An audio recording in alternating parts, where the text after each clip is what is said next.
selanjutnya.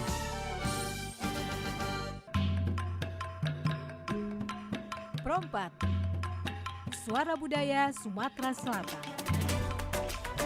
Pergi maraton di pagi hari, maraton lari ngelilingi sungai. Adat budaya haruslah lestari, idaklah pacak dijual beli. Dudulur, kita masih bersama Perompat RRI Pangandaran di Sriwijaya Pagi.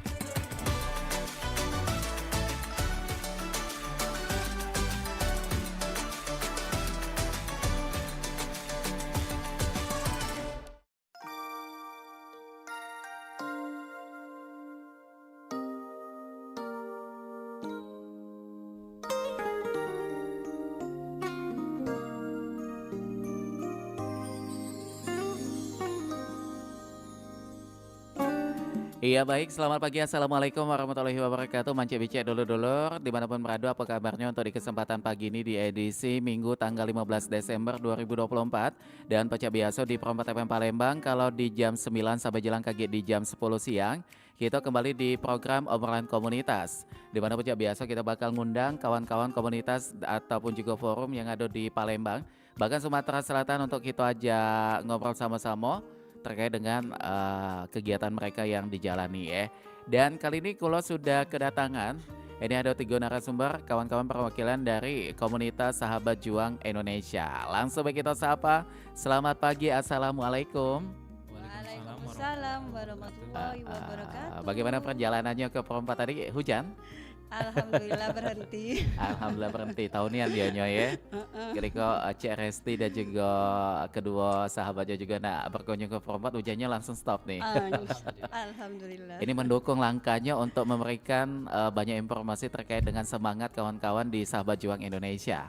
Oke, dan ada sebuah pepatah yang mengatakan bahwa tak kenal maka tak sayang. Tak sayang maka tak cinta ya. Untuk itu kita bakal kenalan Dukin. Ada siapa Bani yang sudah ada di Perompat FM Palembang. Yang pertama ini ada founder Sahabat Juang Indonesia. Selamat pagi untuk siapa nih kita manggilnya, Bang C atau Kak? Kakak aja. Kakak. Ini ada Kak Aryadi Ali Usman MPD.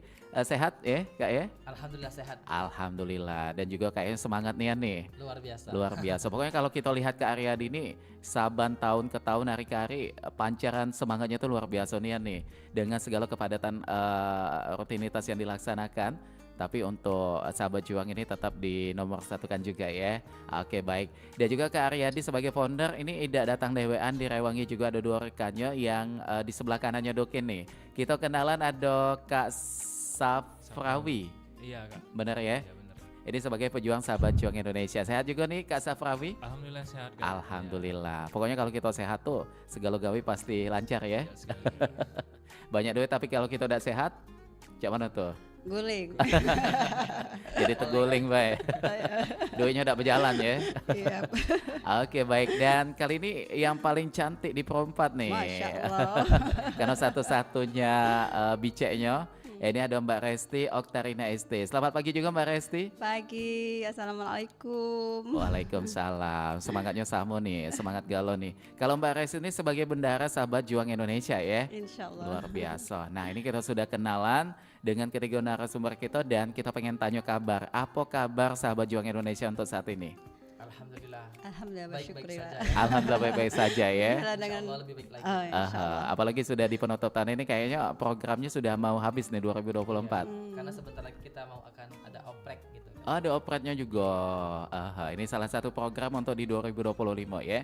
Tapi sebelum kita ke sana, kita pengen tahu dulu kembali nih. Walaupun ini sebenarnya sudah pernah hadir ya di Perompat, tapi kita pengen ulas kembali mengenai visi dan juga misi atau tujuan lah minimal dari terbentuknya Sahabat Juang Indonesia. Mungkin foundernya atau kawan-kawan yang lain pengen jawab, silakan. Boleh? Mbak Resti kalau mau cerita dulu. Oke, silakan Mbak Resti. Sahabat Juang Indonesia. Saya mengutip kata-kata dari Nabi Muhammad SAW. Oke. Khairun nasi anfu'ahum linnas. Sebaik-baik manusia adalah yang paling banyak manfaatnya buat manusia yang lain. Wah, luar biasa Maka nih. di dalam Sahabat Juang Indonesia ini menjadi wadah kami Oke. untuk bisa berbuat sesuatu untuk negeri ini. Karena kami teringat kata-kata dari pemimpin bangsa besar, pernah berkata beliau itu, jangan engkau tanyakan apa yang negeri bisa berikan kepadamu, tapi Iya. tanyakan apa yang bisa engkau berikan untuk negeri ini. Waduh, Masya Allah luar biasa ya. Ini Maka- kata-katanya sangat iya. mendorong sekali nih. Ada lanjutan kembali nih, apa nih Mbak Resti? Maka dari sahabat Indonesia ini kami berusaha apa yang bisa kami berikan untuk negeri ini agar menjadi negeri yang maju dengan mendidik masyarakat ini menjadi lebih berkualitas, Oke. high potensi. Jadi ini menghidupkan sekali Habu Minanas ya. Iya benar. Hubungan kita sesama manusia, dan memang benar sih kalau kita hidup dengan sesuatu yang bisa berimpact terhadap manusia lainnya, ini sangat luar biasa. Senang sekali. Senang sekali pastinya. Ini menjadi suatu alasan awal ya, termasuk terbentuknya Sahabat Juang Indonesia. Sahabat Indonesia. Nah, sebagai founder mungkin Kak Riyadi punya cerita sedikit mengenai awal mula terbentuknya Sahabat Juang Indonesia ini bagaimana nih pada saat itu? Nah, kalau cerita ini panjang nih, An. Oh iya, Benar. panjang sudah mana sehari dengan ya. Jembatan Ampera nih? Panjang cerita biasanya. Novel Boleh kalah. silakan. Oh, kalah ya novel ya. Jadi Bang Ilham, alhamdulillah Sahabat Juang Indonesia ini qadarullah yang awalnya tuh belum ada namanya. Oke. Hanya sebatas kegiatan sosial, saya, istri dan teman-teman. Jadi kita tuh sering banget ke kampung Sungai Rengas Gandus. Dan kita posting dan ternyata teman-teman mau ikutan. Apa tuh kak gitu. Dan akhirnya lama-kelamaan bergabung, bertambah dan terus bertambah. Qadarullah pada saat itu kita punya program unggulan lah ya, yang emang notabene tuh jarang banget orang lakuin seperti itu, karena benar. kita punya program ke rutan Pak Jo Palembang. Oh Iya, itu. benar. Yang mana kan kebanyakan pada saat itu teman-teman komunitas tuh biasanya ke panti asuhan atau pesantren Iya, atau udah sekolah-sekolah lumba gitu. ya. Sedangkan kita tuh punya inovasi, kita buka program ke rutan Pak Jo Palembang. Oke, baik. Qadarullah banyak pihak-pihak media yang melihat dan akhirnya mau wawancara kayak ngeliput kita seperti itu. Oke, termasuk hadir di Perempat pagi ini juga Betul. ya. Iya benar sekali. Jadi qadarullah ilham seperti itu. Jadi awalnya tadi kan hanya sebatas yuk mari bersama-sama kita ngelakuin sesuatu yang berarti bagi kita dan bagi mereka Iya. seperti itu. Dan akhirnya lama-kelamaan tadi yang aku bilang semakin bertambah masyarakat yang mau ikutan, teman-teman mau ikutan, walaupun tadi nggak kenal sebelumnya sama teman tersebut, hanya berkenalan dengan sosial media di Facebook ataupun Instagram. Jadi bertambah dan terus bertambah, semakin kuat, semakin solid, dan qadarullah di 2019 kita resmi terdaftar di Kementerian Hukum dan HAM. Wah, jadi legalitasnya ada nih Kak ya. Namanya Sahabat Juang Indonesia. Sahabat Juang Indonesia. Dan Yang ini awalnya namanya Sahabat Belajar Indonesia. Oh, berubah Bahkan nama. sebelumnya nggak ada nama. Iya, seperti itu. Oke, baik. Dan perjalanannya untuk 2024 ini artinya sudah hampir 5 tahun ya? 6 tahun. Oh, 6 tahun sudah masuk 6 tahun, luar biasa nih. Dan dedikasinya untuk negeri ini juga sudah banyak sekali yang dilakukan. Nah, ini sebagai penggiatnya atau sebagai pejuangnya kita nyebut ya.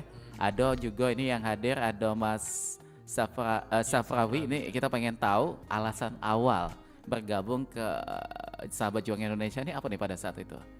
Ya baik, untuk alasan awalnya itu ya untuk kemanusiaan ya Kak ya. Udah itu untuk apa namanya itu membuat kita tuh bisa berbagi sesama gitu kan. Terus apa namanya itu, dan juga bisa kita memberikan ilmu kita yang kita miliki untuk mengajar gitu. Ya, gitu sih Kak. Iya, Oke. karena kita tuh nggak hanya berbagi sesuatu, tapi kita juga berbagi yang lainnya. Iya bisa ilmu Iya, kak ya. betul. Ya. Karena berbagi itu tidak cuma mesti dengan bentuk materi Iya, ya. Banyak hal yang bisa tenaga, kita ilmu. kasihkan ini. Iya, Nah, Kak. ini kita pengen tahu fokusnya nih untuk Sahabat Juang Indonesia. Berbaginya ini dalam bentuk apa ini yang sudah dilakukan? Bisa Oke. bisa Kak Ilham, ini kami setiap Jumat insya Allah ada berbagi makan siang. Terus di bulan puasa Ramadan kami berbagi takjil. Oke. Terus ada juga kemarin yang lebih besar itu pembagian 10.000 Al-Quran seluruh Nusantara. Waduh. Jadi kami sampai ke pelosok-pelosok. Terus yang baru-baru ini ada kami datangin yang terimbas kebakaran, banjir di daerah-daerah ataupun di Palembang Anget. Kami juga datangin. Terus ada lagi yang rutin mengaji di rutan ataupun tahfiz. Itu juga kami pribadi juga bentuk sendiri di masyarakat sekitar kami itu tempat TPA Al-Quran gratis karena kami memandang itu mungkin selama ini anak-anak ini kurang ya, mencari tempat di mana yang udah bukan rahasia umum lagi mahal kayak itu. Jadi kami buka biar anak-anak sini bermutu, berkualitas, bisa membaca semua Al-Quran. Luar biasa tuh. Dan beradab. Itu yang paling pentingnya ya. Jadi artinya kalau kita lihat sepintas ini dengan kegiatan yang dilaksanakan oleh Sahabat Juang Indonesia ini sangat luas. Berbagi makanan ada di situ. Dan juga berbagi ilmu juga ada di situ. Dan termasuk juga saya tadi agak sedikit tertarik mengenai belajar di rutan. Ini siapa nih punya ide awalnya sampai ada program itu? Tentu saja founder kami. Founder kita. Bagaimana nih Kak Aryadi? Iya, jadi pada saat itu Bang Ilham, kan kami itu punya program namanya berbagi wakaf 10.000 Al-Quran untuk Indonesia, untuk Nusantara. Dan apa sih yang beda dari yang lainnya seperti itu? Akhirnya saya tuh berpikir keras bahkan seperti itu. Di mana tempat yang jarang tersentuh oleh masyarakat yang mau berbagi seperti itu. Aku coba ke Rutan Pak Palembang, terus aku ditanya mau ngapain, mau besuk siapa? Aku bilang nggak besuk, nggak mau ngapain, aku mau ketemu, mau silaturahim ke pimpinan penghuni yang di sana ya. Iya, pimpinan daripada Rutan Pak Palembang. Qadarullah ngomong-ngomong panjang, akhirnya kita cerita, oh bagaimana kalau di Rutan Pak tersebut kita buka namanya madrasah. Setelah itu akhirnya bersepakat kita buat namanya Madrasah At-Taubah Rutan Pak Palembang. Jadi awalnya nggak ada madrasah. Oh gitu. Awalnya nggak ada madrasah dan akhirnya sampai saat ini ada Madrasah At-Taubah. Itu jam belajarnya tuh dari Senin sampai Kamis. Itu alhamdulillah santrinya banyak, 100 orang. Bahkan ketika ada yang udah keluar dari penjara, dari rutan, mereka tuh mengajar, bisa mengajar. Ketemu sama kita. Ketemu sama kita di luar. Walaupun tadi nggak janjian, nggak ada, tiba-tiba ketemu gitu. Ustaz Ari kan, iya. Siapa jadi ini? ingat. Iya, alumni mana? Alumni Madrasah At-Taubah. Masya Allah, tabarakallah kan. Ustaz nanti kalau ada kegiatan lagi saya ikutan ya gitu. Jadi itu kan merupakan suatu kebahagiaan kita gitu. Ketika mereka sudah keluar dari sana dan mereka ingat sama kita dan bahkan mereka mau ikutan sama kita seperti itu. Memperbaiki hidup. Betul. Ini jadi kayak Sahabat Juang ini membuka membuka bagaimana niatan mereka untuk menjadi lebih baik lagi. Benar, Kak, bukan cuma mereka saja sih, tapi semua yang ada di sekitar kita juga ya. Harapan kita seperti itu. Yang pastinya Bang Ilham, kita tuh memperbaiki diri kita sendiri terlebih dahulu. Yang paling pentingnya di sana tuh karena poinnya. tagline kita tuh Sahabat Juang Indonesia belajar sepanjang hayat. Jadi dimanapun, kapanpun kita bisa belajar. Dari teman sebaya bisa belajar, dari anak kecil bisa belajar, dari orang yang lebih tua dari kita juga bisa belajar. Bahkan tadi yang aku bilang dari narapidana pun kita bisa belajar. Kita belajar bersabar, bersyukur atas segala ujian yang Allah berikan. Karena ngomongan mungkin kalau udah kate di penjara, mungkin mereka jauh dari agama. Iya benar. Mungkin di situ baru sadar ya. Betul. Oke, baik. Dan ini yang saya pengen tahu juga mengenai metode pembelajaran yang ada di madrasah apa tadi yang ada di Rutan Pak Jetu? At-Taubah. Madrasah At-Taubah, Taubat ya. Taubat. Bagaimana nih kawan-kawan Sahabat Juang, ini metode yang dilakukan pada saat proses pembelajaran di situ? Iya, jadi kita gunain metode fun ya, fun learning, nggak kaku banget gitu kan. Kita ada, kalau kan dia tuh di hari Senin, Selasa, Rabu, Kamis gitu. Ada materi-materi yang kita sampaikan nih. Kalau di hari Senin apa misalnya nih, hari Senin itu kita belajar tentang sholat tuh. Sholat gitu, tapi tetap ngaji Bang Ilham. Ada ngaji Iqra, ada ngaji Al-Quran seperti itu. Terus hari Selasa ada Sirah Nabawi seperti itu kan. Yang itu yang fokusnya materinya. Hari Rabu apa, doa-doa harian. Jadi mereka tuh belajar nih bagaimana caranya doa berwudu. Karena mereka bilang, Ustadz aku nggak pernah berwudu, aku nggak bisa berwudu gitu. Aku nggak bisa sholat, aku ini. Yang tadi awalnya dia nggak bisa Iqra, nggak bisa apa-apa gitu kan. Akhirnya belajar, bahkan sekarang ada yang sudah hafal 1 juz Al-Quran, 2 juz Al-Quran gitu. Jadi emang ada materi-materi yang harus kita sampaikan rutin gitu, di luar dari mengaji seperti itu Bang Ilham dan teman-teman. Ini santrinya nggak cuma yang laki-laki ya? Kalau di Rutan Pakja tuh laki-laki semua. Kebanyakan laki-laki semuanya. Laki-laki semua. Oh, itu 100% karena semua laki-laki. Oh, di situ. Maklumlah jarang ke penjara ya. Belum pernah ya. Oh, jangan sampai. Jangan sampai lah, Bang. Jangan sampai amit-amit cabang bayi. Amin. Tapi kalau mengunjungi juga berbagi. Ikutan berbagi tidak apa-apa. Berbagi ilmu. Berbagi ilmu. Berbagi makanan ya. Kita juga berbagi takjil, makan berbuka puasa di sana. Buku-buku ya yang bermanfaat Kak Ari. Baik. Dan ini bagaimana respons santri di Madrasah At-Taubah tadi? Responnya sangat luar biasa Luar baik biasa. karena mereka tuh maaf ngomongkan kalau bisa dikatakan mungkin selama di luar jauh jarang gitu iya. untuk belajar atau untuk sholat seperti itu. Bahkan dibilang, Ustaz aku udah lama nggak sholat gitu. Iya. Oke. Dan akhirnya mereka mau belajar. Kadang mereka tuh nangis. Ya kita kan Iya.